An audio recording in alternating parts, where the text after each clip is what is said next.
We then made a decision that we couldn't stay there any longer. And I remember actually as we were running out, I remember saying to Nathan, I did say I had a bad idea. It was like one of those ones where everyone did genuinely laugh. Within minutes, social media has the attack filmed by an Islamic State drone. And it shows this truck coming through the lines, hits into another Humvee, and then drives past our truck and explodes, and the mushroom cloud is absolutely enormous. And I remember looking at Nathan going, that is our bomb. That really showed the scale of it, because this documentary will address the evolution of media strategies employed by non-state armed groups and terrorist groups from the 1980s to today. I will be covering the three groups: Hezbollah, Al-Qaeda, and the Islamic State. Non-state armed groups play a prominent and often destabilizing role in nearly every humanitarian and political crisis. As a new actor in international relations, they represent a departure from the traditional state sovereignty system by 1. Providing an alternate governance system to one run by the state, and 2. Challenging the state's monopoly of violence, whereby threats and violence are often used to achieve their goals. In 1985, former British Prime Minister Margaret Thatcher famously brought attention to the close connection between terrorism and the media, declaring publicity the oxygen of terrorism.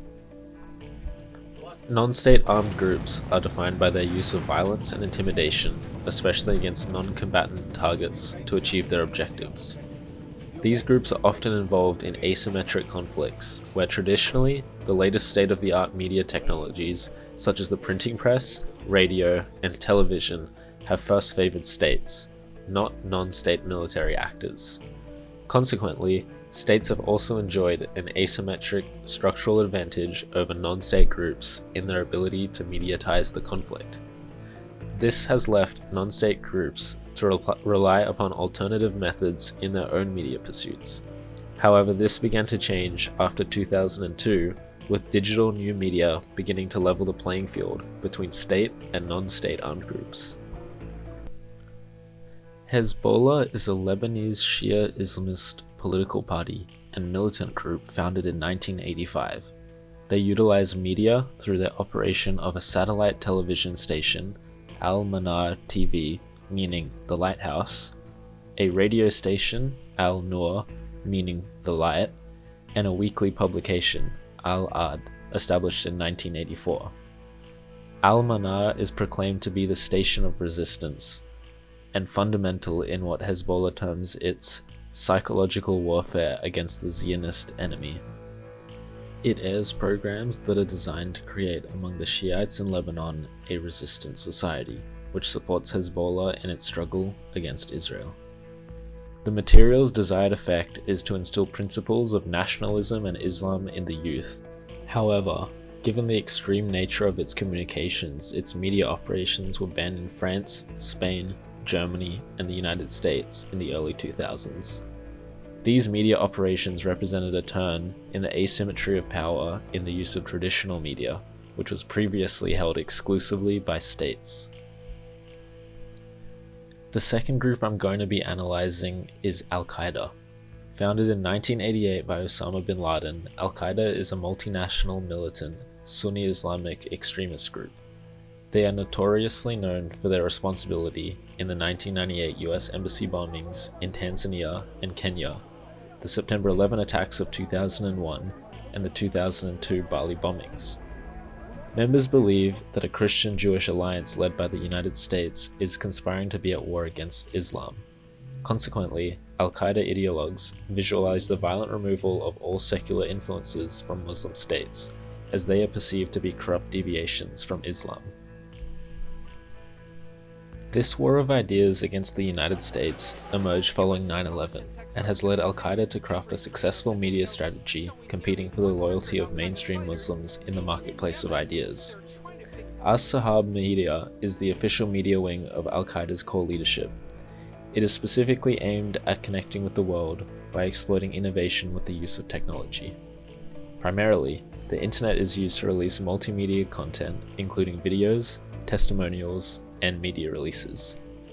The effectiveness of Al-Qaeda's media presence is due to two factors: the repetition of their platform themes and the use of message projection opportunities. In order of frequency, themes present in media releases as at 2009 included calls to jihad, clash of civilizations, apostate Muslim leaders betraying Islam, the US-Israel connection, Muslim unity, US decline, and the United States stealing of Muslim oil. Message projection opportunities are those where anniversaries of relevant and major events in the war between Al-Qaeda and the US tend to be accompanied by significant media attention.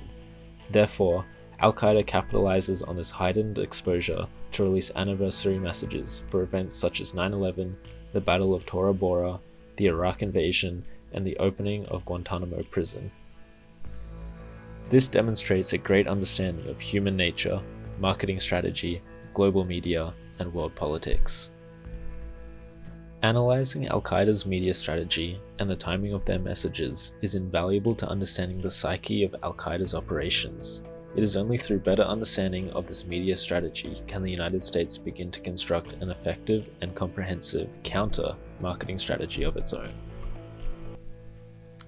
The rise of ISIS has renewed fears in Western democracies of domestic radicalization. Jared Cohen, director of Google's Jigsaw think tank, stated that ISIS is the first terrorist group to hold both physical and digital territory. Social media platforms such as Twitter, Facebook, and YouTube have been used as a new age media tool to spread their message and for international recruitment. The group is widely known for its production and posting of disturbing content on the internet that can range from video executions to full-length documentaries. The mediatization of their activities is strategically curated through high production quality videos. Fundamentally, this program targets three messages. 1. To convey the narrative of global war and ultimate victory. 2. To radicalize populations globally. And 3. To encourage international lone actors and small groups to undertake attacks in support of ISIS.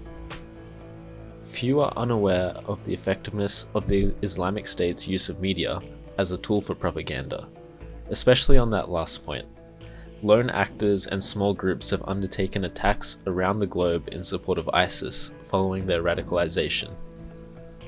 This includes the Paris attacks of November 2015 that killed 131 and injured 413, the Brussels bombings of March 2016 that killed 32 and injured 340, the Orlando nightclub shooting in June of 2016 that killed 49 and injured 53, and the Nice truck attack in July 2016 that killed 86 and injured 434.